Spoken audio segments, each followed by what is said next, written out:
equals does your device need fixing? We offer a free diagnosis. We pick up and deliver right to your door, no calls or travel needed. We send you a quote before repairing, and only go ahead if you approve it. Easy, transparent, and professional. Link in description. To maintain your Dyson HS01 hairdryer, start by unplugging the device. Use a soft brush to clean the air filter. This helps improve airflow and performance. Next, check for any visible damage.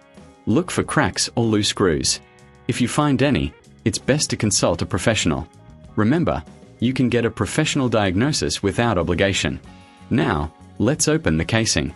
You'll need a small screwdriver for this. Carefully remove the screws and set them aside.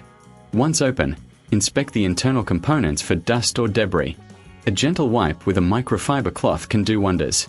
After cleaning, reassemble the dryer. Make sure all screws are tightened properly.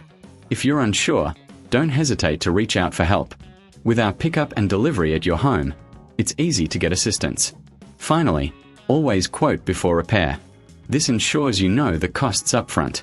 Regular maintenance can extend the life of your Dyson HS01, keeping it in top condition for years to come. Does your device need fixing? We offer a free diagnosis. We pick up and deliver right to your door, no calls or travel needed. We send you a quote before repairing, and only go ahead if you approve it. Easy, transparent, and professional. Link in description.